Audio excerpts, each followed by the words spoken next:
Entre deux news, votre émission d'analyse et de décryptage de l'actualité ivoirienne et internationale. Ce soir, deux sujets. Première partie, filière cacao. Pourquoi ça coince pour les producteurs? Interrogation à laquelle nous allons répondre en plateau ce soir avec nos invités. Monsieur Vamara Bakayoko, il est le président du syndicat national des agriculteurs pour la renaissance des filières agricoles de Côte d'Ivoire, Sina Farsi. Bonsoir à vous, président. Merci d'avoir accepté notre invitation. Merci. À votre côté, M. Barthélémy Kouadio Ngoran, il est le président national des enfants de producteurs de café cacao de Côte d'Ivoire. Bonsoir à vous. Bonsoir. Merci d'être là également. C'est bon. Face à vous, deux consultants. Valentin Zawi, il est sociologue. Bonsoir. Bonsoir. Et Arsène Anoma, analyste politique. Bonsoir Arsène Anoma. Bonsoir, Cédric. Bonsoir aux invités. Et dans la seconde partie, nous parlerons du PDCI RDA, une nouvelle assignation en annulation des résolutions du 9e congrès du parti qui verra la présence sur ce plateau de deux autres consultants, Dr Ousmane Chérif, analyste politique, et Lansina Karamoko, analyste, mais avant place à la première partie de notre émission. Pourquoi ça coince dans la filière cacao? C'est la grosse interrogation qu'on se pose. Première question adressée à M. Bakayoko. Quelle est votre évaluation de la situation actuelle de la commercialisation du cacao en Côte d'Ivoire? Merci d'abord à vous. C'est nous. Voilà, salut, monsieur les journalistes. Voilà. Bon, en ce qui nous concerne, vu l'actualité du moment, je pense que c'est une question pour moi qui n'a pas le droit même de se poser, vu tout ce qui se passe actuellement sur le terrain. Il faut reconnaître qu'il y a une forte pression. Voilà, il y a vraiment une crise. Et tout le monde en parle. Voilà. Il s'agit de la mi-vente des produits, de la grande campagne dont le gouvernement a eu à faire des efforts pour que on puisse enlever ces stocks pour permettre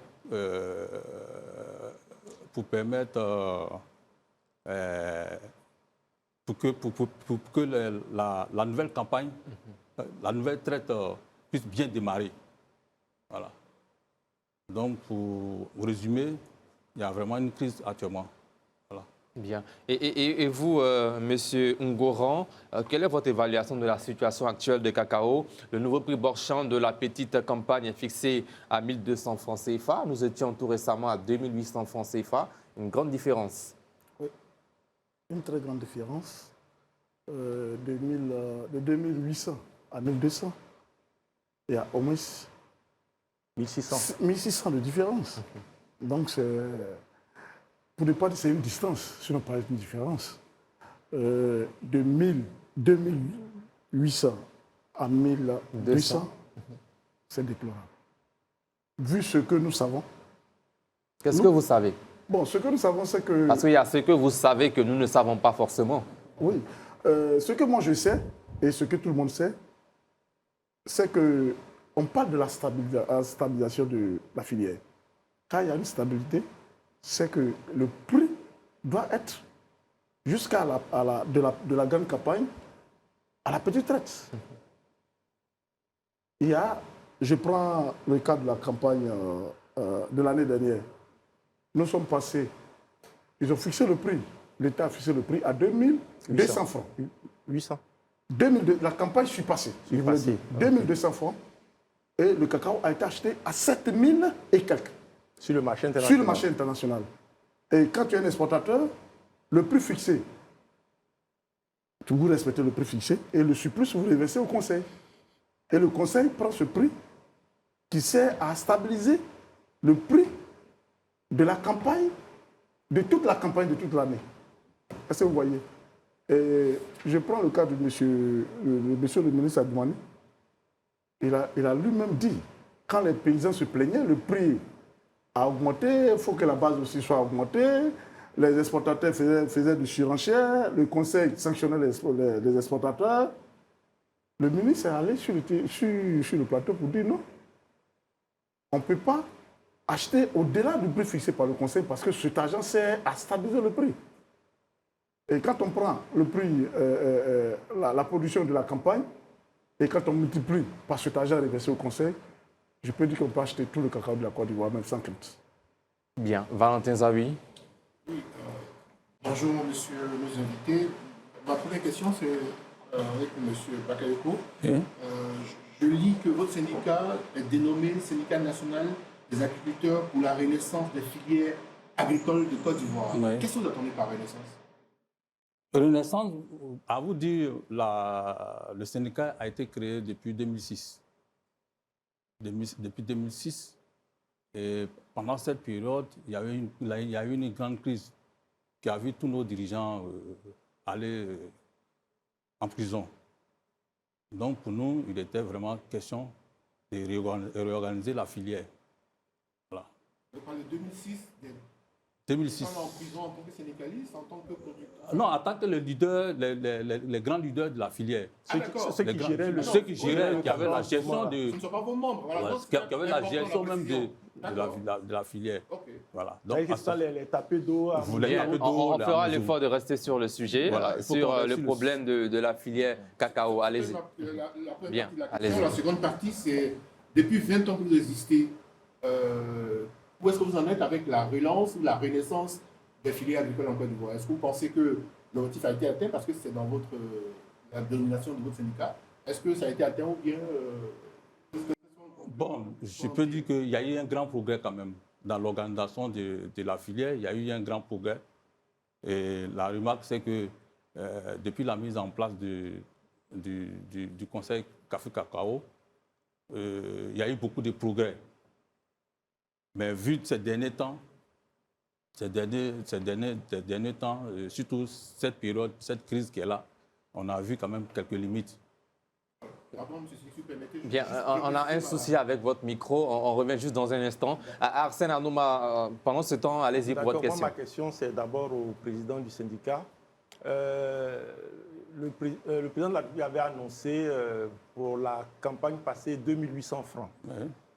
À la fin de la campagne, selon les informations, il y avait des difficultés pour acheter un certain nombre de stocks résiduels qui restaient sur le terrain. Oui. Et à la suite de ça, il a été annoncé le prix pour cette campagne-là à 1200. Oui. Donc, afin de pallier à ce problème-là, parce que le producteur se plaignait du fait que leur cacao fixé à 2800 n'avait pas été totalement acheté, on fixait un nouveau prix, alors qu'eux, ils avaient vendu ce cacao-là à ce prix-là, il fallait que ce stock-là soit pris.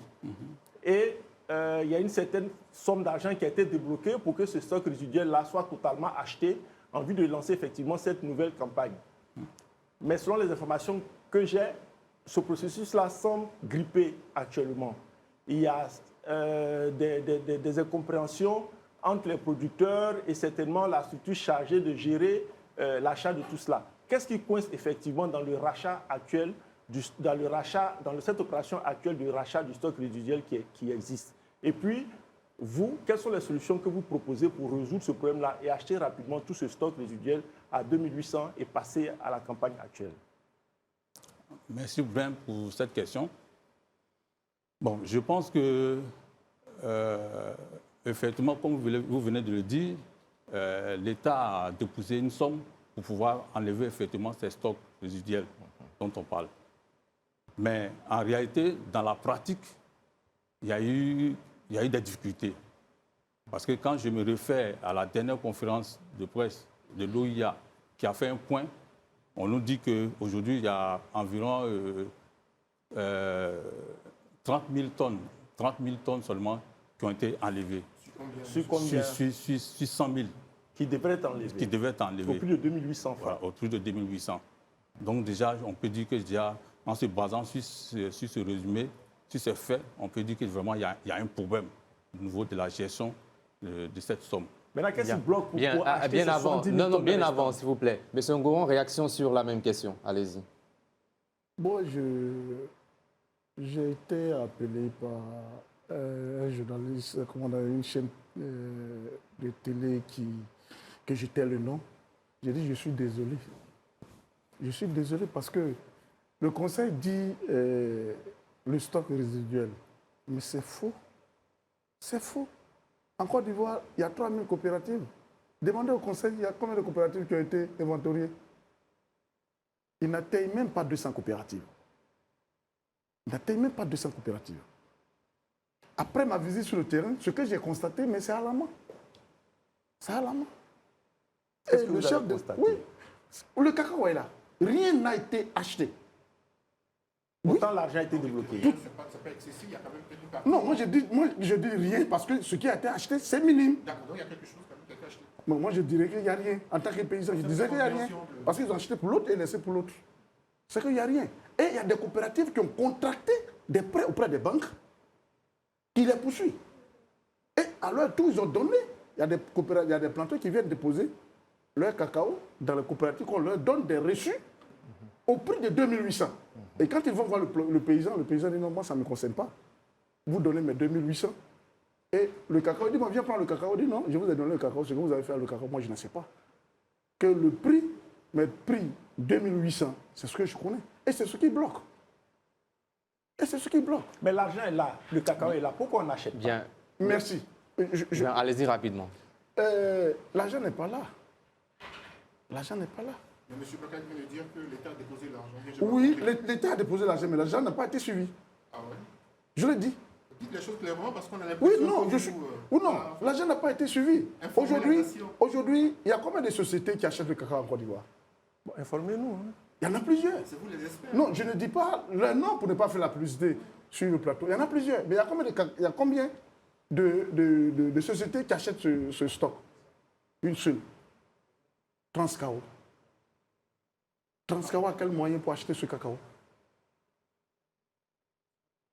Transcao a quel moyen pour acheter ce cacao? Bien, merci. Valentin Zawi, prochaine question. Oui, alors, moi je reste avec M. Ngouran parce que je note que peut-être le président national des enfants des producteurs du café cacao en Côte d'Ivoire, Oui, vous avez dit en offre que c'est un syndicat. oui. Par définition, un syndicat défend les intérêts des intérêts professionnels. Oui. Vous êtes enfant des producteurs. Oui. Quelle est votre crédibilité à parler en leur nom? Enfin, j'ai du mal à comprendre comment est-ce qu'un syndicat se fait Bon, quand vous, ascendant des producteurs de Quand- café cacao. mais il faut être dans le domaine pour être un truc. Je ne suis pas un enseignant, il ne peut pas créer un syndicat d'un enseignant. Oui, enfin, que les producteurs aient un syndicat, on l'entend. Oui. Mais que les enfants des producteurs aient un syndicat, j'avoue que Non, j'ai mais du mal. retenez bien le nom comment on appelle Président national des enfants des producteurs café cacao de Côte d'Ivoire. le président national des enfants de planteurs. Ça veut dire moi-même, je suis planteur. D'accord, je n'avais pas compris comme ça. Voilà, moi-même, je C'est suis pas ce que ça planteur. veut dire en fait. Voilà, c'est ce que ça veut dire. Non, mais c'est pas ce que ça veut dire. Voilà. Bien, bien, on va revenir sur le sujet. Alors, le prix du cacao, on sait tous, a connu une baisse significative au cours de ce dernier mois. Quelle est la stratégie de vous, votre syndicat, on reviendra à vous également, pour aider les producteurs à faire face à cette situation? Monsieur Bakayoko, on commence Oui. par vous. Bon, notre syndicat, déjà, nous passons déjà par la voie par le dialogue. Parce qu'il faut reconnaître chacun a son rôle. Mais qu'est-ce que le dialogue va apporter Non, concrètement quand il dit à chacun un a son planteur rôle, en situation de détresse? Voilà, nous sommes des syndicats. Nous, s'il y a des problèmes dans notre filière, notre objet, c'est de faire ressortir ces problèmes. Mais en dehors de ça, l'État a mis des structures techniques pour pouvoir régler ces problèmes. Donc, pour nous, il est question de pouvoir faire sortir ces problèmes. Et c'est pour cela que, dans ces derniers temps, vous avez eu un de nos collègues, depuis longtemps, quand il y a eu la mévente, qui a commencé à se prononcer sur la question, du nom de Synapsi, de M. Kouné On a Moussa. reçu tout récemment Voilà, sur ce que plateau. vous avez reçu tout récemment, qui s'est vraiment prononcé sur la situation. Et c'est à la suite de ça même que l'État, en voyant, comment on appelle ça, la population prétend à débourser une somme pour pouvoir payer ces stocks qui étaient encore dans la main des producteurs. Bien, bien. Alors, question adressée à Oui, M. oui. Ngouran. Justement, dans son introduction, il a parlé du système d'achat du cacao, la stabilisation qu'il semblait décrier. Parce que selon lui, lorsque le prix est en hausse sur le marché international, l'État achète le cacao à un prix inférieur, prétextant que la différence allait être conservée pour pouvoir offrir un prix assez bon aux planteurs au cas où le prix chutait sur le marché international. Ce que moi je voudrais demander au président des enfants de planteurs s'il trouve que la stabilisation actuelle a des limites, selon lui, quelle serait la meilleure formule pour que les planteurs puissent mieux vivre du prix de leur production cacaoyère? Mais qu'on libère, qu'on libéralise la filière. Que le planteur même passe sur le marché et puis moi. Et vous pensez que le planteur est assez outillé pour ça, Oui. pour affronter le marché international? Depuis le temps du FDPCC, il y a des planteurs qui ont des usines partout, dans toutes les zones de production. Il y a 11 usines à Sotel qui s'appelait Sifka Coop.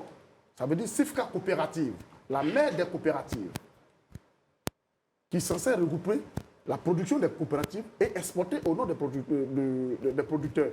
Et le conseil d'administration est géré par des coopératives. Et c'est même Sifka Coop, elle dit c'est ça qui est devenu Transcao. Moi, je ne vous cache pas, bon, je n'ai pas voulu trop parler sur j'ai des documents. J'ai des documents quand j'ai senti, quand j'ai vu venir la baisse du prix, j'ai été voir le conseil. J'ai demandé au conseil qu'on me mette à disposition tous ces sites pour que tous les planteurs puissent convoyer leurs produits dans ces magasins, dans ces entrepôts. Ils m'ont répondu, si je savais, je venais avec ce truc. Le DG m'a répondu bon, son français, moi, il ne peut pas répondre. Il n'a pas à vous répondre, en fait. Oui. Alors que logiquement, il devait vous répondre puisque vous êtes partie prenante de la filière. Voilà. Donc, Donc, moi, je monsieur Yves connaît Monsieur Yves connaît, j'ai le document. J'ai le document avec moi. J'ai fait le courrier qui est daté du 12 novembre, janvier. Ils m'ont répondu le 28 janvier. Ils sont désolés de me répondre. Bien, Valentin Zawi. Oui, monsieur Bakayoko, monsieur Ngoran estime que la libéralisation serait la formule la meilleure en faveur de nos parents producteurs. Vous êtes un autre syndicat. Que pensez-vous de cette, c'est son proposition? Parce que je me dis, si vous êtes plusieurs à le penser, on devrait pouvoir le voir si ça ne serait pas fait. Bon, moi, c'est son avis. Oui. Mais moi, je pense que, pour notre part, ce qui concerne notre syndicat, nous pensons que le mécanisme de stabilisation Actuel actuel vous convient? nous convient. Seulement, c'est au niveau de la gestion. Vous voyez, quand un autre humain, même quand c'est dans le cadre du travail, nous tous, on cherche à se stabiliser. Bien. Qui fait la gestion? Le conseil Café Cacao? C'est le conseil, comment on appelle, le conseil Café Cacao. Bien. Alors, certains parmi vous, les syndicalistes, Oui. souhaiteraient que la gestion soit faite désormais par le ministère de l'Agriculture, l'intervention du ministre de l'Agriculture pour avoir un lien direct avec les agriculteurs. Vous, qu'en dites-vous sur cette question? Bon, cette question n'est pas mauvaise. Voilà, c'est-à-dire que cette solution n'est pas mauvaise, mais pour moi, vu le fait que l'OIA a été mise en place, je pense que cette structure aussi, qui représente aussi les producteurs, doit aussi intervenir dans ce processus. Mais l'OIA qui salue la décision du gouvernement avec le nouveau prix Borchamp 1200 francs CFA. Oui. Bon. Est-ce que vous êtes d'accord pour la façon dont l'OIA gère? Bien. On commence avec vous, M. Ngoran. Moi, je disais que l'OIA est là pour la forme. Hein. Si on est dans le fond, l'OIA n'est pas là. Moi, je préfère vous dire la vérité. Hein. L'OIA est dictée. Par qui? Ah, mais par les gestionnaires. Par le conseil Café Cacao, je le dis. Dites les choses comme elles Par sont. le conseil Café Cacao, aujourd'hui, il y a eu un entrechoc. Donc j'ai l'impression que le problème de la gestion du café cacao, c'est le conseil en fait. Bon. Moi, je dirais que c'est l'État. Le conseil, c'est l'État. Oui, si j'ai dit le conseil, c'est comme si je m'inquiète aux Bien. dirigeants. Alors, mais concrètement, Moi, oui, allez-y rapidement, on reviendra à vous voilà. tout à l'heure pour une autre question. Oui, quand il parle de l'État, moi je le dis, hein, il faut être clair. Nous sommes dans un pays qui rêve d'être un pays moderne. Et quand on regarde la situation, je pense que, vu la crise et avec les revendications des syndicats, l'État a réagi.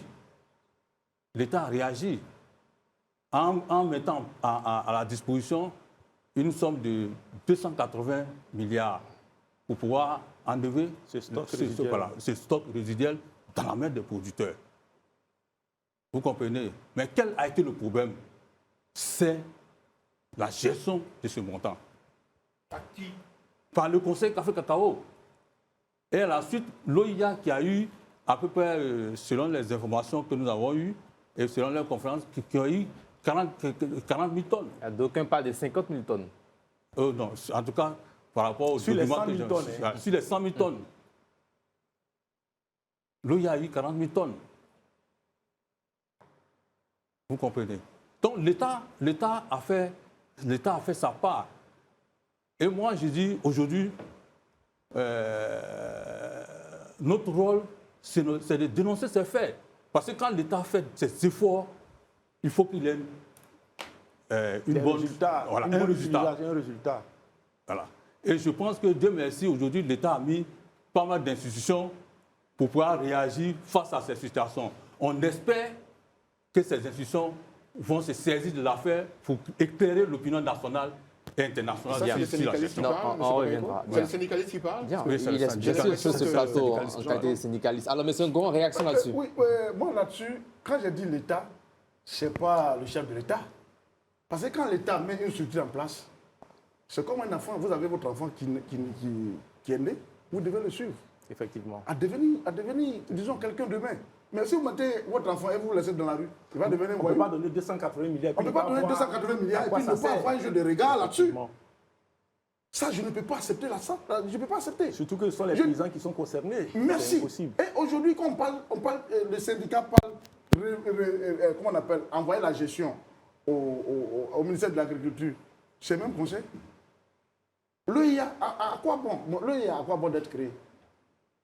L'OIA, c'est à quoi? Quel était le rôle de l'OIA à sa création? Merci. Qu'est-ce qu'il devait faire? Le rôle de l'OIA est d'organiser, d'abord les producteurs. Il faut rappeler l'OIA pour nos téléspectateurs parce que je pense que... L'OIA est l'organisation des producteurs de café cacao, qui est, disons, la structure clé, qui est même, je dirais, qui est au-dessus même du Conseil café cacao. Ah oui? Oui. Les décisions doivent venir de l'OIA. Quand j'ai entendu que l'OIA a reçu 40 000 tonnes, j'ai dit, pouf, c'est un club d'affaires qu'ils vont faire. Mais l'OIA, c'est une fêtière ou c'est... Enfin, parce que j'ai du mal à vous suivre. C'est une fêtière. L'OIA, c'est une fêtière, mais il ne peut pas avoir... Parce que l'OIA, la production appartient à l'OIA. L'OIA n'a pas le droit d'avoir un quota. Mais l'OIA a le droit d'avoir un droit de regard sur la gestion, des enlèvements des stocks. Je ne vous cache pas, aujourd'hui, il y a des connaissements validés qui se promènent de magasin en magasin pour vendre le connaissement à des coopératives à 1800 francs et qu'ils vont vendre à 2800. C'est pas normal. Il y a des coopératives qui n'ont pas travaillé, ça fait 5 ans, qui ont aujourd'hui fait 1000 à 2000 tonnes. C'est pas normal. C'est pas normal. Et comment on explique ça? Mais le fait, moi, j'accuse l'OIA et le Conseil. Bien. Bien avant de passer à la prochaine question, il est bon de préciser que l'OIA, c'est l'organisation interprofessionnelle agricole. Voilà, Café Cacao en Côte d'Ivoire, mise en place en août 2025 à Yamoussoukro, dans le but, bien sûr, de permettre aux producteurs, qui regroupent d'abord les producteurs, les commerçants et transformateurs pour stabiliser la filière. Elle structure le secteur, gère le rachat des invendus et collabore avec le conseil du Café Cacao pour garantir les prix malgré les tensions de régulation. Alors, question, allez-y rapidement. Donc, en fait, si je comprends bien, gère le stock des invendus. Au vu de cette situation actuelle, l'OIA devait véritablement jouer son rôle. Son rôle. Mais alors qu'on a l'impression que le rôle de l'OIA même est décrié, parce qu'on a l'impression qu'au lieu d'aider à résoudre le problème, elle est plutôt un acteur qui crée le problème. Donc vous, en tant que syndicaliste et enfant de planteur, qu'est-ce que vous auriez proposé pour que cette situation-là soit rapidement réglée? Merci. Avant de revenir à votre question, parce que OIA, c'est un collège de tout ensemble d'exportateurs, de commerçants et de producteurs qui sont réunis. Aujourd'hui, les discussions même, je vais dire que les exportateurs même sont écartés des discussions. Je peux dire que l'OIA est comme une décision un présidium où tous les structures se réunissent et prennent une décision. Aujourd'hui, quand le conseil dit non, c'est Transcao seul qui doit acheter le cacao. Alors qu'il y a des autres exportateurs qui parlent, et puis OIA ne dit rien, je dirais que OIA est coupable de tout ce qui est en train de se passer. Moi, ce que je décide, que l'OIA se retire de la gestion de ce stock et de suivre les enlèvements des stocks. Parce que l'OIA est représenté partout. Et qui fera l'écoulement donc des stocks restants? C'est la structure technique chargée, qui est le conseil, c'est la structure technique qui est chargée d'écouler, de valider le connaissement, qui va valider le connaissement et suivi par l'OIA. C'est ce que moi je propose. Allez-y. Comment est-ce possible qu'une fêtière soit au-dessus d'une structure étatique? C'est pas possible. Vous avez dit tout à l'heure que l'OIA est au-dessus du Conseil CAFECAO. C'est pas possible. C'est une fêtière. C'est pas elle qui décide pour le compte de l'État. OIA a le même décret que le Conseil CAFECAO. Et c'est signé par le chef de l'État. Sous réserve. Bon, ok. Vous pouvez vérifier, vous êtes un consultant, vous pouvez vérifier. C'est signé par le même chef d'État. Oui, mais enfin, c'est parce que c'est signé qu'ils sont au même niveau que le Conseil CAFECAO. Bien, on passera à la prochaine question avec M. Bakayoko. Arsène Anoma. Oui, bon, moi, au vu d'écouter nos deux invités, j'ai l'impression qu'ils ne sont pas sur la même longueur d'onde. Ben oui, forcément. Ils ne sont pas sur la même longueur d'onde. Et je me dis que est-ce que ce n'est pas cette différence d'approche dans la filière qui crée les problèmes? Parce que si vous êtes tous ensemble dans une filière, vous devez accorder les violons pour proposer des solutions. Mais on a plutôt l'impression que vous vous tirez là-dessus. Finalement, qu'est-ce qui fait courir toutes ces personnes qui sont impliquées aujourd'hui dans la gestion du cacao, les syndicats par-ci, qu'est-ce que vous faites? Est-ce que ce n'est pas le fait de chercher vous-même des avantages pour vous-même, ou bien vous vous battez effectivement pour les producteurs? Merci.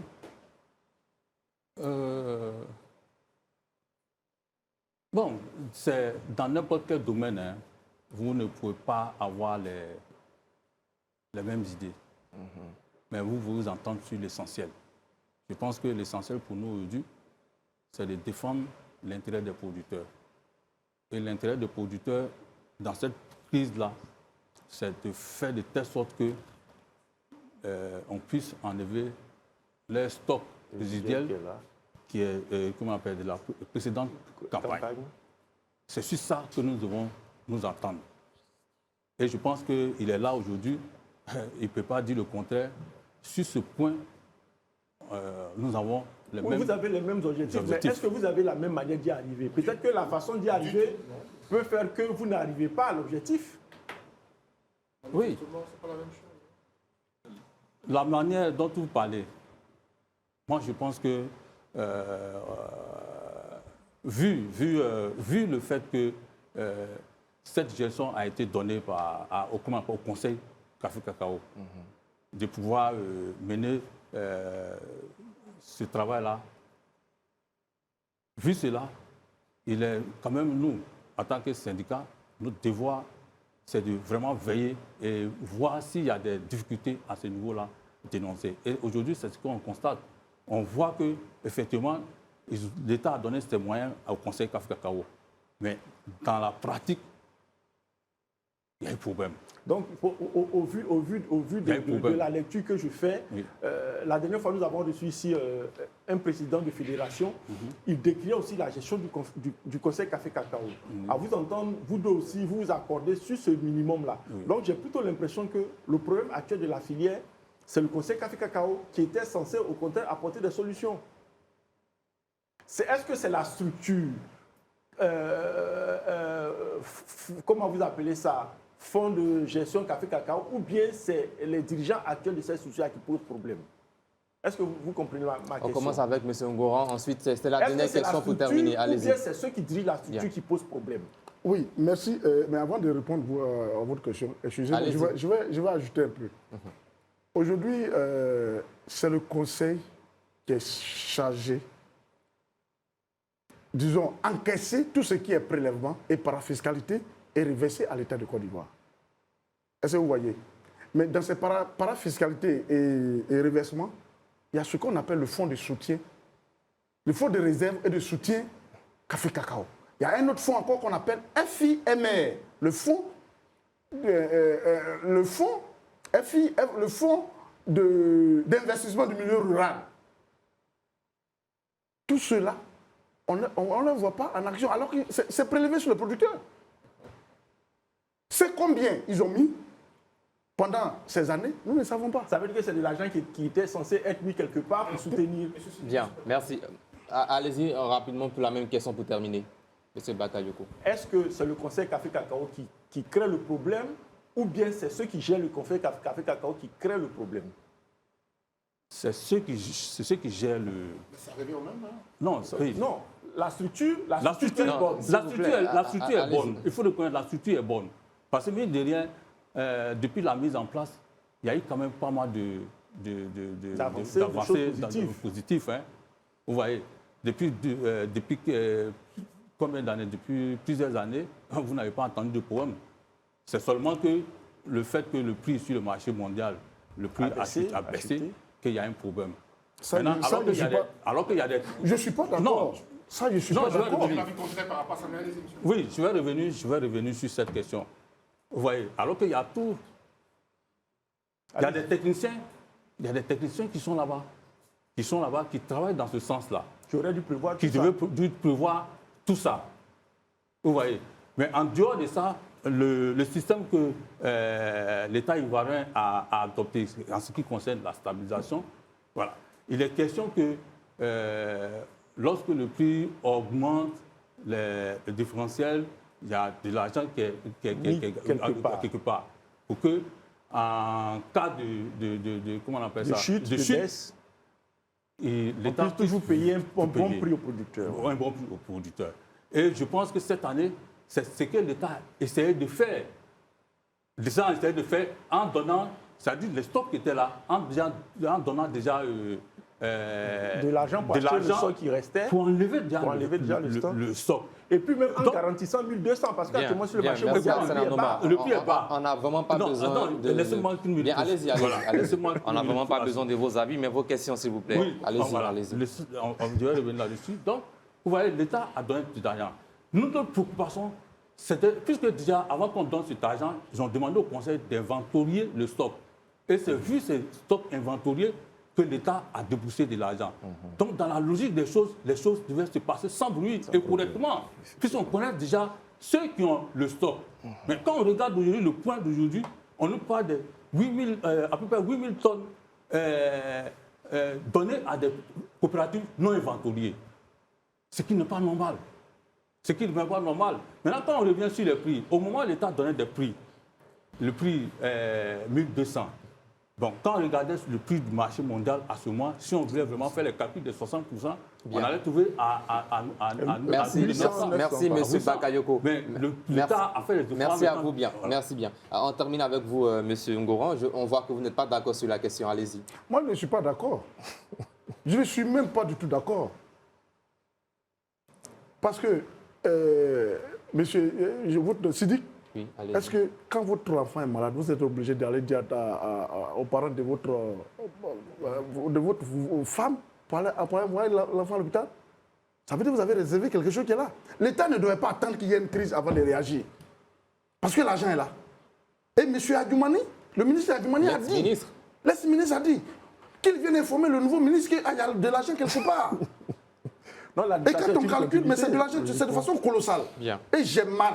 Bien. Et ils prennent le dos du chef de l'État pour s'enrichir. Moi, je ne suis pas d'accord. Et tout ça va sortir. Bien. Alors, dernière précision, bien avant la rubrique Le chiffre du jour, il est bon de préciser que l'OIA, qui est l'Organisation interprofessionnelle agricole, n'est pas au-dessus hiérarchiquement du Conseil Café-Cacao, mais opère comme un partenaire clé dans une nouvelle gouvernance partagée de la filière, entraînant parfois des tensions, des régulations de la filière Café-Cacao. C'est l'heure maintenant du chiffre du jour.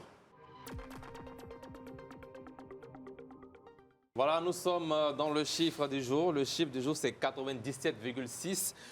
Selon le vice-premier ministre Téné Birahima Ouattara, la Côte d'Ivoire compte parmi les pays africains les mieux électrifiés. C'est un chiffre officiel, avec un taux de couverture des localités estimé à 97,6%. Une annonce faite ce jour lors du lancement de la deuxième édition du CIREX. Commentaire Arsène Anoma. Moi, dans l'ensemble, c'est un chiffre qu'il faut saluer. C'est une nette évolution parce que, par exemple, si je fais un comparatif, en 2010, on était à 33%. Donc, il y a un bond de plus de 60%. C'est bon, puisque l'objectif, c'est d'arriver à 100%. Mais maintenant, entre le chiffre et les réalités vécues, comme actuellement où il y a des coupures, hier, par exemple, chez moi, il y a une coupure. Pas qu'hier, toujours. Non, je prends un exemple tout proche, voilà, où il y a des coupures. Que vaut ce chiffre-là lorsque, dans la réalité, il y a des coupures? Donc, ce que moi, je voudrais demander au gouvernement, c'est de faire en sorte que ce chiffre qui est bon, qui est à saluer, soit effectivement ressenti par les populations sur le terrain. Valentin Zawi. Je ne vais pas innover à la suite de ce que Arsène vient de dire. C'est bien d'annoncer des chiffres mirifiques, c'est bravo au pays, mais après, il faut que sur le terrain, on le sente. Et quand on dit couverture, ça correspond à quoi? Est-ce que c'est passé dans un village, on a placé un poteau? Est-ce que les habitants ont l'électricité? Je pense qu'il y a aussi, le gouvernement est dans son droit de donner des chiffres qui sont intéressants, mais il faut aussi des explications techniques pour que les populations comprennent exactement ce que ça veut dire. Parce que quand aujourd'hui on dit qu'on a plus de 97% de taux de couverture et qu'on vit ce qu'on vit là dans nos maisons, dans nos foyers, bon, ça pose quand même question. Bien. Monsieur Ngora, en commentaire sur ces chiffres, les réalités en zone rurale. Comme je ne suis pas un expert, je vais parler en tant que... Vous consommez l'électricité. Oui, je vais parler en tant qu'implanteur. Parce que quand j'ai 10 tonnes de cacao, il faut que ces 10 tonnes de cacao soient vendues. Mais quand il dit j'ai 10 tonnes de cacao et puis je vends 1 tonne, ces 10 tonnes servent à quoi? Moi, j'aurais invité le Premier ministre qu'un jour à minuit, d'aller dans des quartiers où le courant est coupé pour voir comment les populations vivent là. Sinon, je sais qu'ils ont fait. C'est le vice-premier ministre qui a parlé. Oui, c'est le vice-premier ministre. Non, c'est lui que j'ai invité. Hein? Je sais que les efforts ont été faits partout où je passe, je vois les poteaux électriques, mes champs allumés. Je vois. Bien. Et qu'il y ait aussi la concurrence, qu'on ouvre la concurrence. Hein? Bien, merci. Voilà. Monsieur Bakayoko, pour terminer. Sur ce sujet, je peux vraiment me prononcer là-dessus, vu le fait qu'en dehors du domaine agricole, j'ai fait après le BTS, j'ai fait un stage à la CIE. Et quand on regarde de cette période à aujourd'hui, il y a eu quand même un grand progrès. Quand tu sillonnes l'étendue du territoire, tu as à peu près presque tous les villages aujourd'hui qui sont électrifiés. Mais comme l'a dit mon collègue, je ne suis pas un technicien. C'est les techniciens qui peuvent vraiment nous dire de quoi il est question. Parce que cette question, elle est un peu... Trop technique. Trop technique. Parce que moi, je me rappelle très bien, l'Afrique du Sud, qui est une grande puissance, qui est une grande nation, l'Afrique du Sud, il y a eu à peu près 2 ans après le départ de Zuma. Jacob Zuma. Il y a eu 2 à 3 ans où il y avait des coupures. Et là encore, c'était plus grave que pour la route. Tout un quartier pouvait rester dans le noir pendant toute une demi-journée. Et c'était des problèmes techniques qu'il fallait régler. Est-ce que le problème technique, mais nous devons aussi poser la question qu'aujourd'hui, nous vivons une saison où il ne pleut pas assez. Alors que déjà nos barrages là sont alimentés par les eaux. Vous comprenez un peu. Donc tous ces facteurs-là, il faut peut-être sur vos plateaux amener des techniciens, que ce soit Côte d'Ivoire Énergie ou la CIE, venir vous expliquer vraiment les causes d'abord. Parce que c'est quand on connaît les causes qu'on peut vraiment se prononcer sur la question. Bien. Merci. On vous rassure, ce jour même, une demande a été envoyée à la compagnie ivoirienne d'électricité. Nous attendons leur retour pour une émission spéciale sur ce plateau. Merci à vous, Monsieur Vamara Bakayoko. Je rappelle que vous êtes le président de la CINAR Farsi. Merci d'être passé. On vous invitera très prochainement sur ce même plateau.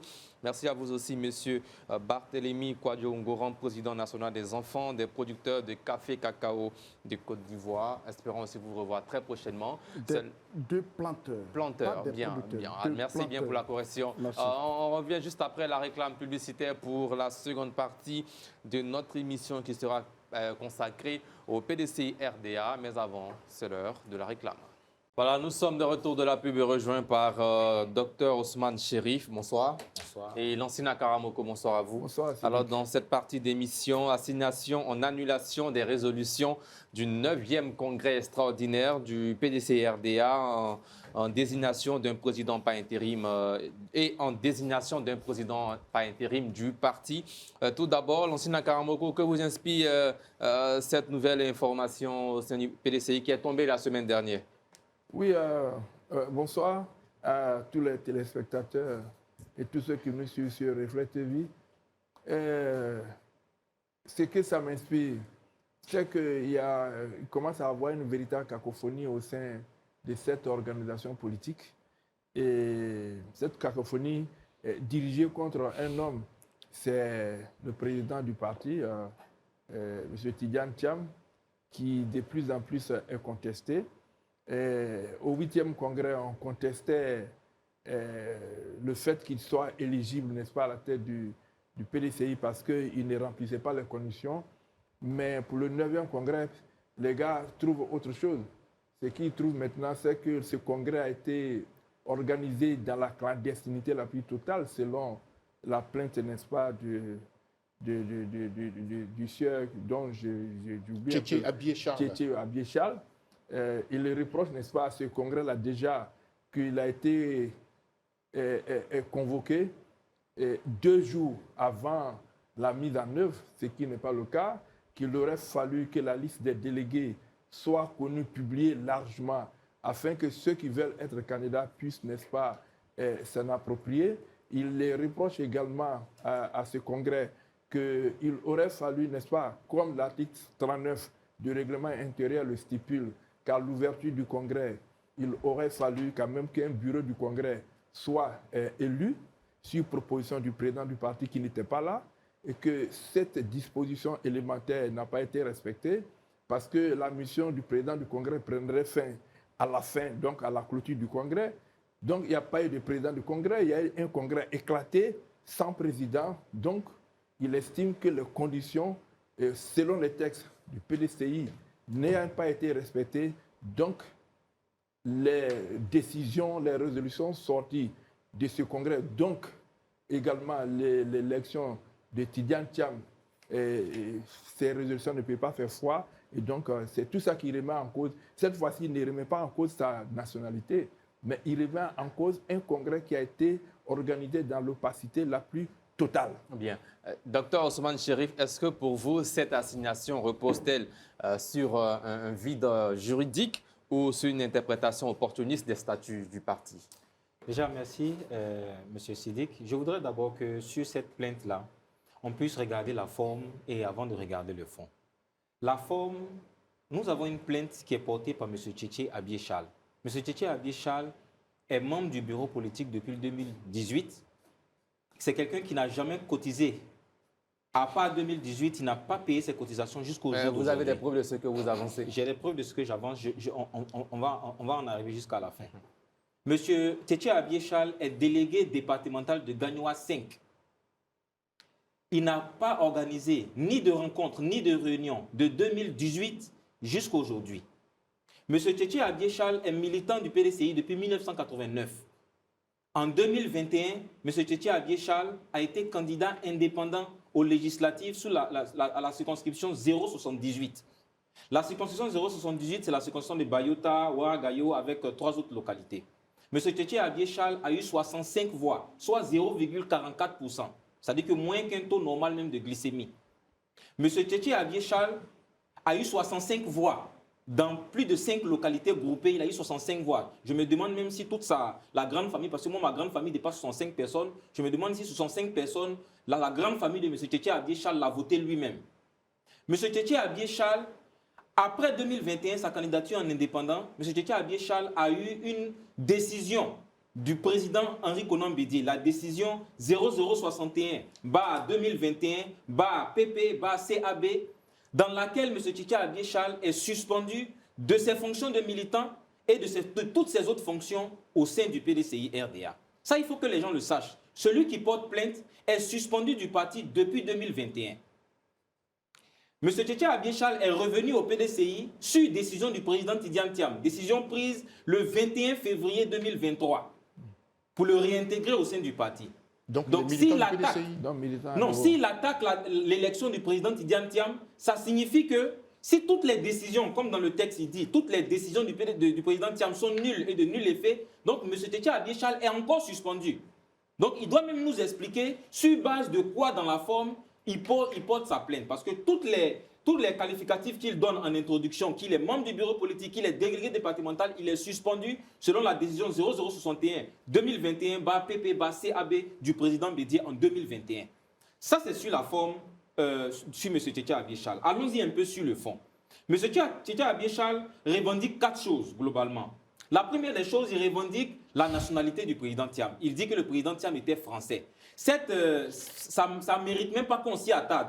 Parce qu'en réalité, depuis le procès de Mme Valérie Yapo, il a été clairement défini que le président Thiam, dès qu'il a renoncé à sa nationalité française, il est redevenu, d'après le DACP, le directeur des affaires civiles et pénales, il est devenu immédiatement ivoirien sans aucun besoin de nouvelles décisions. Donc le congrès qui s'est tenu en mai 2025, le président Thiam avait déjà pleinement ses droits en termes de nationalité ivoirienne. Ça, c'est la première des choses.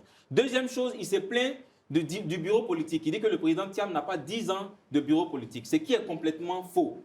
On peut le prouver de plusieurs façons. On l'a déjà plusieurs fois dit. L'article 55 du statut du PDCI est clair. On sort du bureau politique en cas de décès, de démission ou d'incapacité absolue. Le président Thiam n'ayant jamais fait cas de ces n'ayant jamais été dans ces 3 cas, il est toujours membre du bureau politique du PDCI depuis 1996 jusqu'à aujourd'hui. Globalement, il y a une preuve même qui est encore plus factuelle. C'est qu'en 2021, quand le président Thiam vient régler ses arriérés, on lui donne un reçu de 10 ans de paiement. Donc, on ne peut pas dire que un parti politique a donné un reçu de 10 ans à quelqu'un et puis après venir dire qu'il n'a pas 10 ans de bureau politique, c'est incongru. Troisième chose, il parle de l'exil. Dans tous les textes du PDCI, du début jusqu'à la fin, le statut comme le règlement intérieur, l'exil n'est pas une condition pour être à la tête du parti. Il n'a jamais été écrit quelque part qu'il faut être présent physiquement pour diriger le parti. L'empêchement absolu, ce n'est pas le fait d'être en dehors du pays. Sinon, le président Bédié, quand il a eu le coup d'État, immédiatement, les mêmes textes qui s'appliquent aujourd'hui auraient été mis en œuvre et le président Bédié aurait été radié. Il y avait un président intérimaire, mais le président Bédié n'a jamais été enlevé de la tête du PDCI. Dernière chose sur laquelle je vais terminer, M. Tchétché Abiéchal se plaint de la forme du 9e congrès. Il dit qu'il n'y a pas eu de président de congrès, il n'y a pas eu du bureau de congrès, etc. Mais M. Tchétché Abiéchal cite l'article 39, il oublie l'article 37. Dans son dernier alinéa qui dit, et je le cite, « En cas de nécessité, le mode d'organisation du congrès peut être adapté par décision du bureau politique sur proposition du président du parti. » Donc le bureau politique peut adapter l'organisation. On peut faire un congrès éclaté si on veut, on peut faire un congrès sans président, sans bureau de congrès.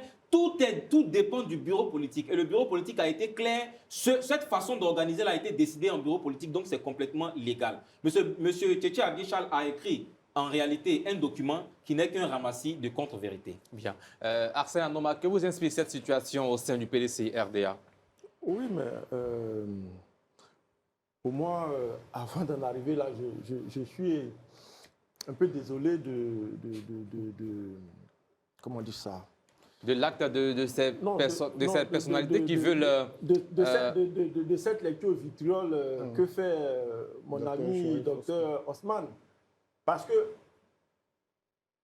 quoi qu'on dise, c'est un militant du PDCI, c'est un cadre du PDCI, qu'il ait eu 2 voix ou 3 voix, c'est là, qu'il n'ait pas payé ses cotisations. Ça ne remet pas en cause le fait qu'il ait la capacité de critiquer la gestion du parti. Est-ce qu'il est légitime pour le faire? Mais c'est un militant du PDCI. Quand vous allez dans votre propre base, je ne vous ai pas interrompu. Non, mais ce n'est pas ça le sujet, il est militant. C'est pas ça, il est militant du PDCI. Et c'est le problème de nos partis politiques. On refuse la critique interne en pensant que nos chefs sont des demi-dieux, qu'ils savent tout. Alors qu'ils peuvent se tromper. C'est un militant du PDCI. Il a le droit, s'il constate qu'il y a des irrégularités, d'en parler. Et on peut lui répondre sur la base des insuffisances de ce qu'il dit, mais pas en chercher des noises dans sa vie privée ou bien dans sa vie de militant. C'est un militant du PDCI. Voilà. Vous-même, vous êtes un cadre du PDCI. Je ne sais pas si lui, au moins, il a eu le courage de se présenter à une élection. Est-ce que vous avez déjà eu le courage de vous présenter à une élection? Donc, avant de critiquer quelqu'un qui a eu le courage de se présenter, il faut même faire son introspection. Est-ce qu'on a eu le courage de faire ce que lui, il a fait? Ça, c'est d'abord un. Maintenant, de deux, moi, sur ce qui se passe au niveau du PDCI, moi, j'estime que depuis un certain moment, depuis la prise du pouvoir, comme je le dis par le président Tidiane Thiam, il y a beaucoup de problèmes au sein du PDCI. Et pour moi, ça démontre l'incapacité de la personne à tenir le bateau PDCI. Parce que très souvent, ce que mettent en avant ces turiféraires, ces aficionados, c'est que c'est un grand cadre à l'international, tout. Mais on peut être le plus érudit du monde et puis être un piètre politicien. Voilà, un peu. Lech Walesa, moi je prends tout cet exemple-là. Il n'a pas fait les grandes institutions, mais il a été un ouvrier. Il a été pour moi le meilleur président polonais, alors qu'il n'avait qu'un BT en construction métallique. Voilà, je prends pour preuve l'ancien ministre de l'économie de France qui s'est suicidé. Bergovois, l'un des meilleurs économistes du monde, mais pourtant, il était autodidacte. Ça veut dire que pour faire la politique, le président Lula du Brésil, par exemple, on n'a pas besoin d'avoir fait les grandes institutions. Et la mandature du président Thiam au sein du PDCI me conforte dans cette idée que c'est un grand intellectuel, mais il n'est pas bon politicien. Et il mène le navire du PDCI tout droit vers la catastrophe. Aujourd'hui, vous vous en prenez avec sarcasme à M. Tchétché, mais M. Tchétché n'est pas la première personne, le premier cas du PDCI. Ouais. Avant lui, il y a eu Valérie Yapo, il y a eu plusieurs cas. Et même maintenant, il y a des cas du PDCI, il y a des élus, des députés du PDCI, même s'ils n'ont pas déclaré officiellement qu'ils sont mis en retrait du PDCI, mais ils se sont retirés du groupe parlementaire PDCI. Ça veut dire que la gestion même du président Thiam est à décrier. Vous dites que tout ce qu'il a dit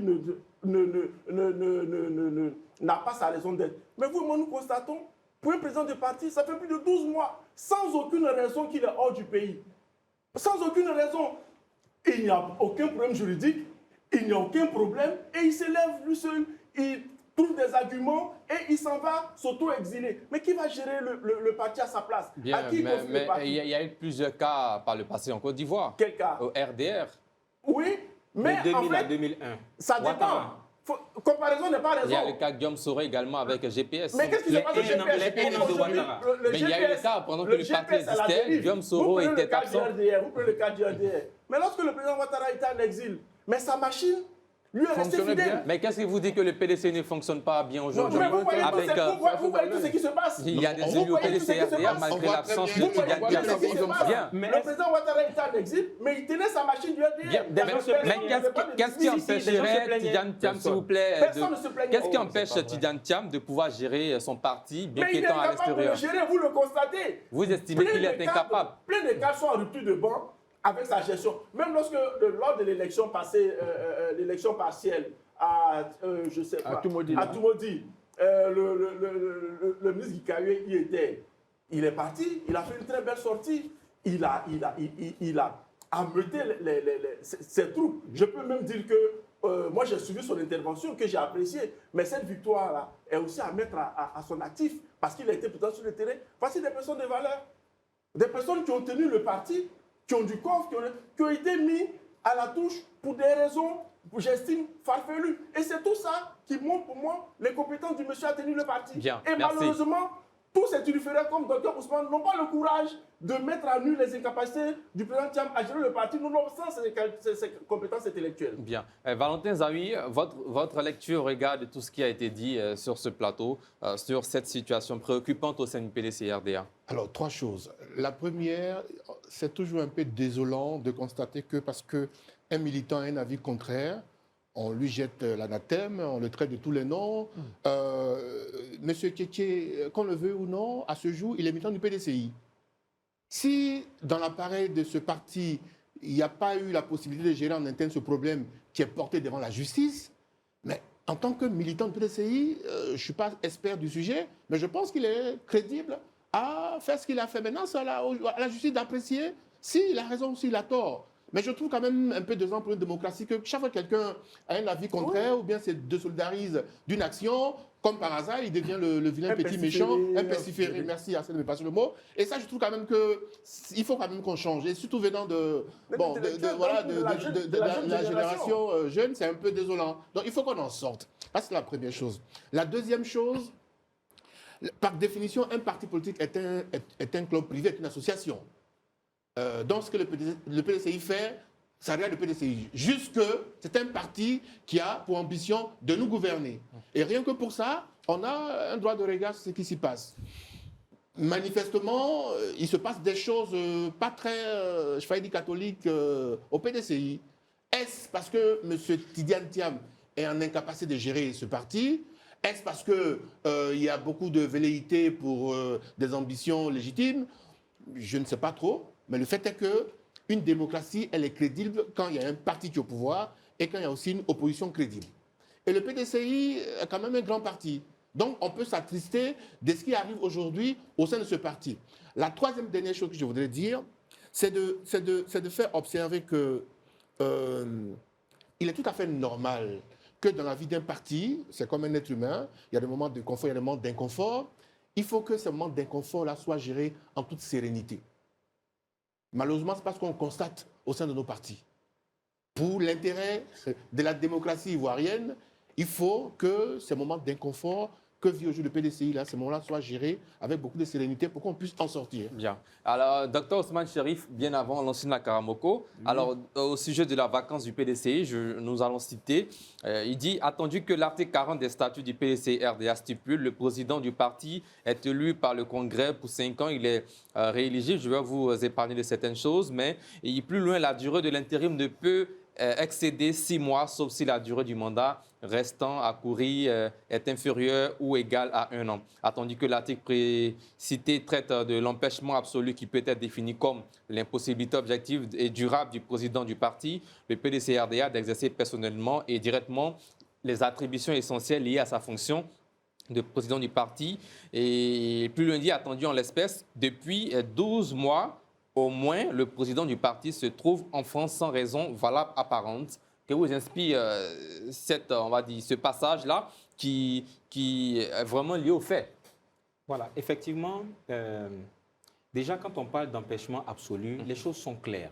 Il ne faut pas prendre un terme et puis l'élargir jusqu'à toucher des choses qui n'ont rien à voir. L'empêchement absolu, c'est le fait que quelqu'un, pour une raison ou pour une autre, n'a pas la possibilité d'exercer les fonctions qui lui ont été confiées. Quand il y a des décisions à prendre, quand il y a des supervisions à faire et que vous n'êtes pas capable de le faire, on parle d'empêchement absolu. Mais si l'empêchement absolu, c'était le fait d'être absent physiquement ou bien de ne pas rencontrer des gens physiquement, mais vous savez qu'on est à l'aide de la technologie dans l'ère Covid, mais plein de présidents d'organisations allaient démissionner.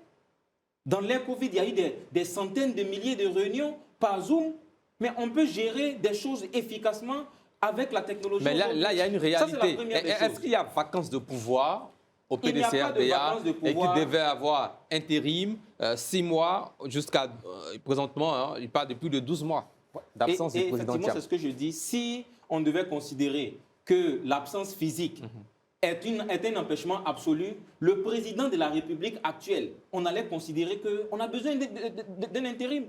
Pourquoi? Il y a beaucoup de temps, sur 1 mois. Prenez sur une durée plus ou moins longue. Mais, combien de temps passe-t-il à l'étranger? Pourquoi trouver... Non, s'il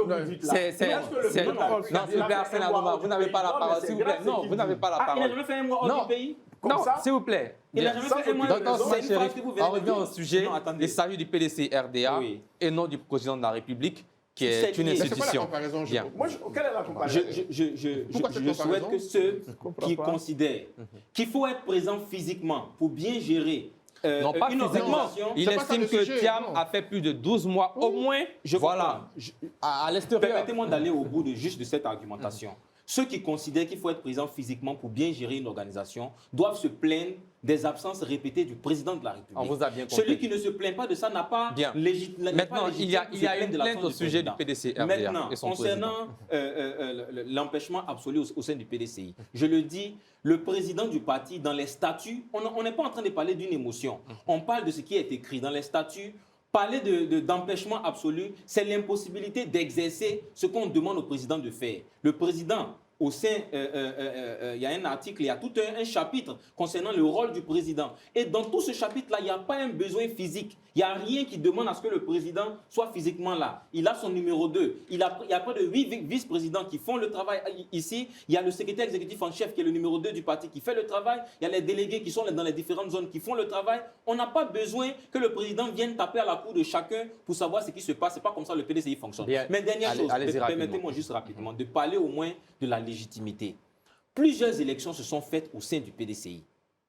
Le personnel politique a élu 2 fois le président Tidjane Thiam à 99%, plus de 99%. Comment se fait-il qu'on puisse considérer que des minoritaires qui pour la plupart, n'ont même pas présenté plus de 2 membres du bureau politique derrière eux, si à chaque fois demandent la démission, quand vous avez besoin d'une démission, mais il faut que vous arriviez à convaincre les gens au sein du parti. Ils sont isolés, ils sont minoritaires. 99% des militants sont collés, sont accrochés au président Tidjane Thiam. Mais malgré ça, il se trouve des intellectuels qui trouvent que ce sont ces gens-là qu'on devrait écouter au lieu d'écouter les 99%. Lansana Karamoko, que vous inspire cette analyse de Dr Ousmane Chérif? Cette analyse n'engage que Chérif, dans la mesure où, quand il dit qu'ils sont des minorités, des élus, il considère des élus comme des minorités, par exemple, des élus qui se plaignent. Il y a des élus qui se plaignent de l'absence prolongée et injustifiée du président Thiam. Personne. Ah si. Citez-moi un nom, par exemple. Mais Yassé en a parlé. Jamais il a dit ça. Ah si. Jamais il a dit. Bon, aucune écoutez, déclaration claire de M. Yassé le dit. Ouais, mais une déclaration, même pas claire, mais une déclaration quand même. Ils ont pris un morceau d'une phrase où il dit il faut de la présence. Ah bon, donc il y a quelque chose qui a dit. Il n'y a aucune déclaration qui parle de M. Thiam. Non, on est sur un plateau, il faut qu'on s'en tienne au fait. M. Yassé nous explique certainement. Non, Il y a aucun élément. Docteur, merci. Pas pour cette raison. Merci. Arsène Anoma, s'il vous plaît. Allez-y, Lansana Karamoko. Quand son absence prolongée est en train d'affaiblir le parti, est-ce que ça vaut la peine de continuer de rester dehors? Quand dans ta maison, tout est en train de brûler, des députés qui démissionnent de ton groupe, du groupe parlementaire de ton parti, des militants qui portent plainte contre toi, est-ce que logiquement, si on est conscient qu'on doit être ce socle-là qui devrait renforcer la cohésion au sein de son parti et que l'absence est en train de remettre tout ça en cause, est-ce que vous ne pensez pas qu'il devrait rentrer? C'est du menu fretin, tout ça. Ah oui, il faut bien qu'il entre. Mais juste, Mais justement. Juste pour vous poser une question. Non, vous n'avez pas le droit. Juste pour lui demander, vous aurez la est-ce qu'il fait la même analyse pour le RDR? Non, vous aurez la parole, mais vous n'avez pas le droit de poser des questions ce soir. Ce n'est pas perdu, c'est un débat. Alors, Lansana RDR a eu Karamoko. 4 fois d'exil de S'il vous plaît. Est-ce que ça l'a affaibli? On ne parle pas Allez-y, du Lansana RDR ici. Karamoko. On ne parle pas du RDR ici. Manifestement, comme l'a dit Arsène, le vrai, véritable problème au PDCI, c'est Tidjane Thiam. Mais est-ce que ce n'est pas un acharnement judiciaire contre sa personne? Non, mais il n'y a pas d'acharnement judiciaire ici. C'est un militant qui a porté depuis son plainte arrivée. Non, mais est-ce que... À la tête du parti.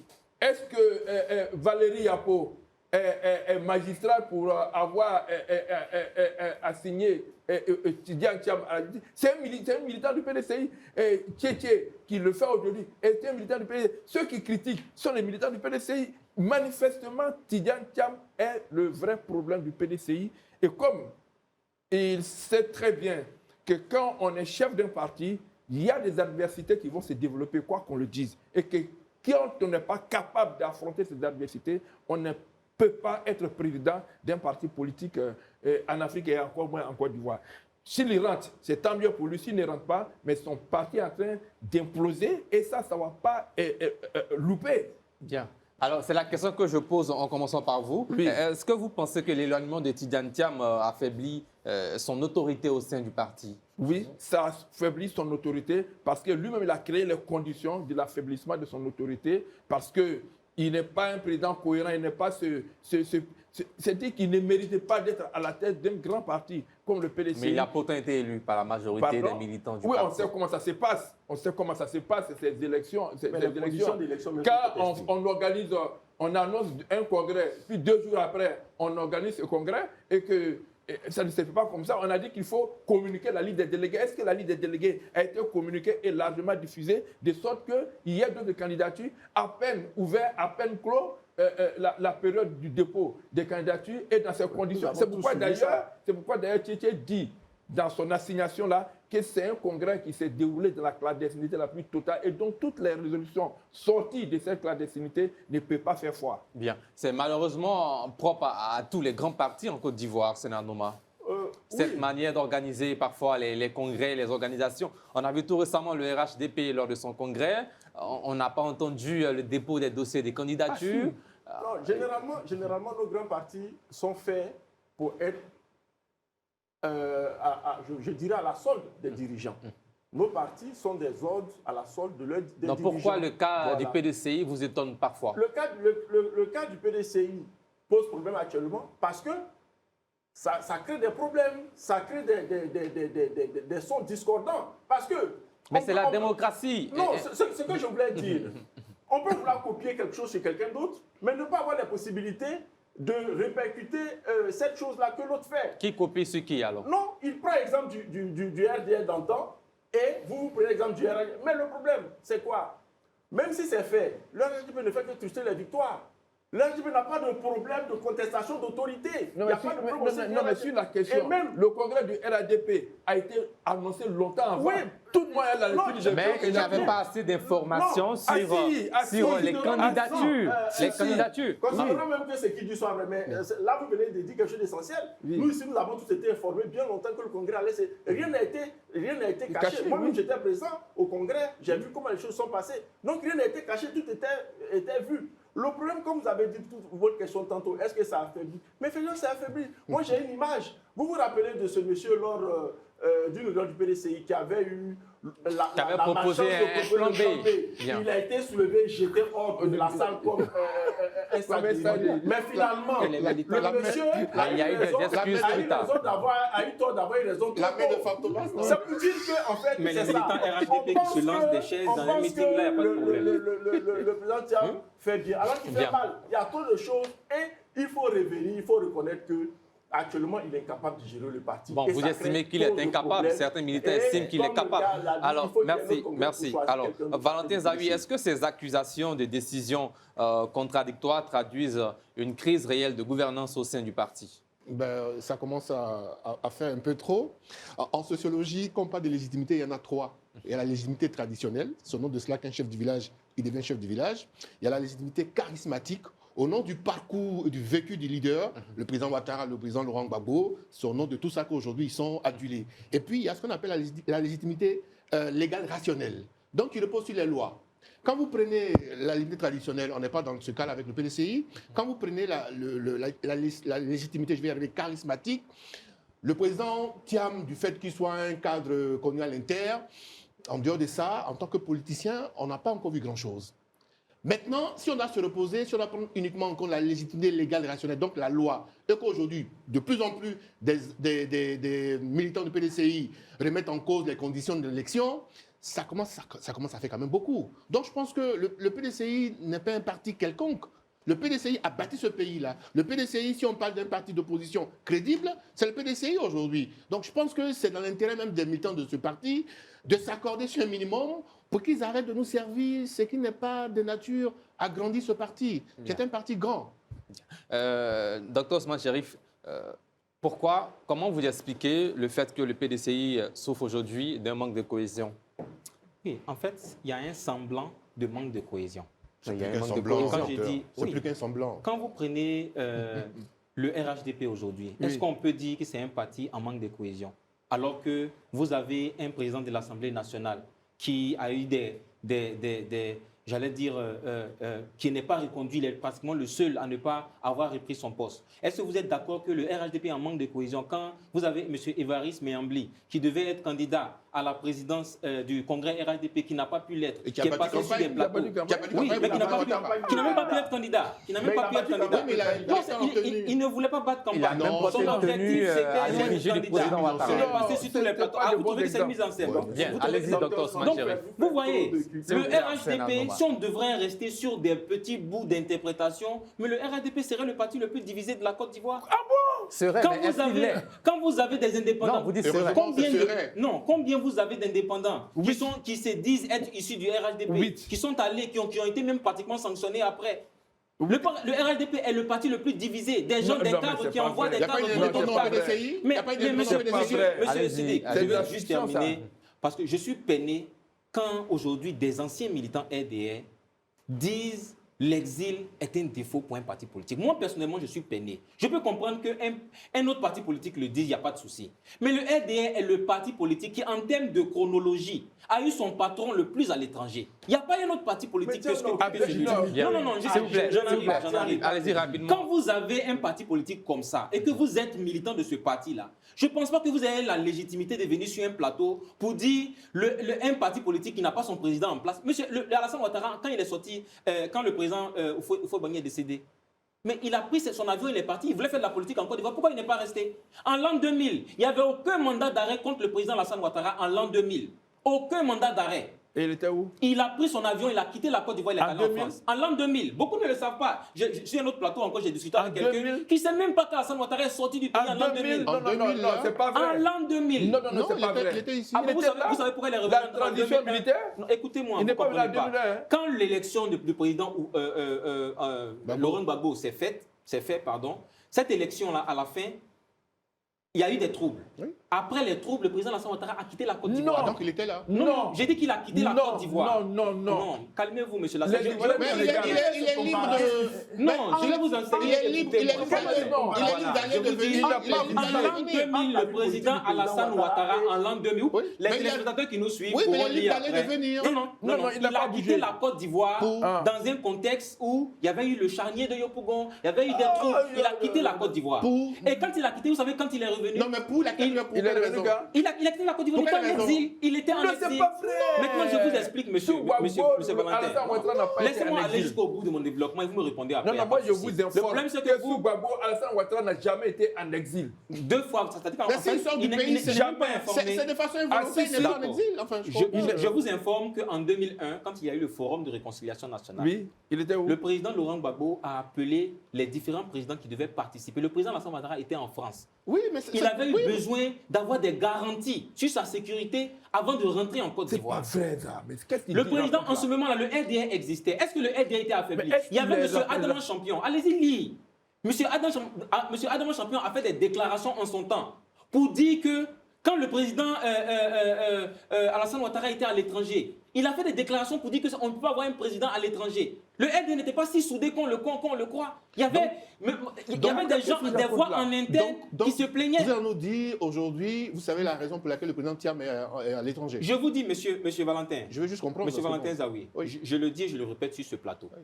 Quand quelqu'un sort du pays et dit « je pense que ma sécurité n'est pas garantie », ayez du respect pour cette personne. On est des êtres humains, nous tous. Ah, d'accord. À un moment donné de votre vie, vous pouvez avoir... L'exil, là, il y a plusieurs définitions à l'exil. L'exil ne signifie pas que vous avez un mandat d'arrêt contre vous. Okay. L'exil signifie qu'à un moment donné, vous pensez que votre sécurité n'est pas suffisamment garantie dans un endroit, vous allez dans un autre endroit. Il y a pas même volontaire. Non, ça ne s'appelle pas l'exil volontaire. L'exil ne peut pas être volontaire. Comme vous connaissez la définition d'un exil, il ne peut pas être volontaire. L'exil, c'est le fait qu'une situation oblige quelqu'un à quitter un endroit. Les prophètes, pour ceux qui ont fait un peu la religiosité, ils n'existent pas, même dans les religions. Il y a eu des exils partout. Ayons du respect pour l'exil. Cette condescendance qu'on a dit que quelqu'un a quitté le pays, qu'il revienne. Chacun de nous sur ce plateau, ça peut nous arriver. Non. Chacun de nous. Je connais des journalistes qui ont fait l'exil. Arrêtons cette condescendance. Malheureusement, c'est terminé. Merci. Mais je vous accorde rapidement 30 secondes. Allez, s'il vous plaît, 30 secondes rapidement. Je voudrais sortir de ce plateau sans rétablir la vérité. En 2000, lorsque le président Laurent Gbagbo a eu l'effectivité du pouvoir, il a rendu, le président Alassane Ouattara lui a rendu visite. C'est faux. Non, on ne dira pas que c'est faux. Non, c'est faux, c'est Non. factuellement Non, faux. non, ce que je viens de non, le dire. non, C'est pas du tout. factuellement Non, faux. Les Ivoiriens, laissez-moi venir de parler. Les Ivoiriens nous regardent, ils peuvent témoigner. C'est factuellement faux. En J'ai 2000, dit qu'il En lui 2000, c'est a faux. rendu visite Où après son où le élection. poids était dans la rue, qu'il fallait C'est qu'on le faux. récupère. C'est complètement Oh, faux ce qui est dit. Je suis pas Bien. C'est en 2001. Est-ce que non? Bien. En 2001, j'arrive. Alors- En 2001, il y a eu les élections municipales. Bien, alors, merci. En décembre Avant 2000, ça. Bien. en décembre 2000, Merci. il y a eu les élections Merci. législatives. S'il vous plaît, Et en s'il vous mars- plaît, Oh, s'il vous mais plaît, attends, s'il vous laissez-moi plaît, parler. on va Mais il terminer. veut pas que je dise Merci, la Lansina vérité. Karamoko. Il ne dit pas la vérité. Merci, Non, Lansina c'est pas Karamoko. possible. Merci. C'est pas possible. Merci, Ousmane Chérif. Vous dites pas la vérité. Docteur Ousmane Chérif, merci. c'est pas vrai. Merci, c'est terminé. Il reste le carton rouge. Mais si on s'en tient aux propos du président Laurent Gbagbo lors du face-à-face avec le président Ouattara, Oui. qui disait que le président Laurent Gbagbo est arrivé au pouvoir par la rue, C'est ça. le président Laurent Gbagbo a répondu: Ouattara, toi-même, tu étais dans la rue. Alors, c'est maintenant l'heure du carton rouge. Voilà, nous sommes de retour pour la rubrique Le carton rouge. Premier carton avec Arsène Anoma. Donc, je passe mon tour. Vous passez. Dr Ousmane Chérif, carton rouge. Alors, mon carton rouge, c'est concernant l'électricité et les délestages. C'est vraiment surprenant que nous sommes dans un pays où nous avons un président de la République qui a fait des promesses faramineuses au peuple en nous disant la CIE n'aura plus de monopole, il n'y aura pas de délestage. On a vu même des unes de journaux qui ont dit Gbagbo est notre courant. On a dit que Gbagbo est Hitler. Gbagbo nous met dans le noir. Aujourd'hui, voilà, plusieurs quartiers d'Abidjan, même de l'intérieur du pays, croupissent aujourd'hui dans l'obscurité la plus totale. Et aujourd'hui, dans les quartiers UP, là où les ministres sont logés, à Beverly Hills, là-bas, le courant est très souvent conservé. C'est dans les petits quartiers où nous, on dort là. Nous qui n'avons pas suffisamment de moyens là, le courant se coupe majoritairement là-bas. Les moustiques nous piquent. Carton rouge, en tout cas, tous ceux qui s'occupent de ce système-là. Bien, Lansina Karamoko, carton rouge. Mon carton rouge, c'est ceux qui associent les coupures d'électricité à une mauvaise gestion du président de la République. Il faut vous souvenir que sur nos factures CIE, il y a de l'argent qui est prélevé pour le renforcement des infrastructures. Avant l'avènement du président Ouattara, tous les présidents qui lui ont succédé n'ont pas renouvelé les installations. Et aujourd'hui, le président Ouattara est venu, il a construit des centrales thermiques afin d'avoir le courant, mais malheureusement, les installations étant vétustes, il est en train à la fois de renforcer, n'est-ce pas, ses insuffisances techniques, et en même temps construire de nouvelles centrales techniques. Et comme il y a, n'est-ce pas, des pannes, comme ce qui s'est passé récemment dans la zone de Angré, c'est un incendie qui est parti et l'incendie a provoqué des coupures, mais cela a pu se régler. Mais vouloir penser que c'est le président Ouattara qui met les gens dans le noir, etc., c'est faire preuve de mauvaise foi. Bien. Valentin Zawi, Après carton 15 ans. rouge. Pardon, restons concentrés. Donc, carton rouge pour celles et ceux qui ne souhaitent pas que d'autres personnes s'expriment. La liberté d'expression, elle est d'ordre constitutionnel. Le droit de critique aussi. Donc, on voit sur les réseaux sociaux, pourvu qu'on dise un mot vis-à-vis du président, non, vous n'avez pas le droit de dire ça. Non, on a un président, c'est une personne publique. On l'a mis là, il décide, il gère pour nous tous. Tout à fait, il y a ceux qui sont d'accord et puis il y a sûrement d'accord. Donc, il faut qu'on permette à sûrement de s'exprimer. Merci. Bien. Merci Valentin Zawi, Arsène Anoma, Lansina Karamoko et Dr Ousmane Chérif. À vous aussi, chers téléspectateurs, merci de nous avoir suivis tout au long de cette soirée. C'est la fin de cette émission. Rendez-vous demain pour un autre numéro d'Entre deux News qui s'annonce avec plusieurs interviews à retrouver sur nos antennes dès 19h30. D'ici là, que Dieu veille sur vous et sur la Côte d'Ivoire. Bonsoir.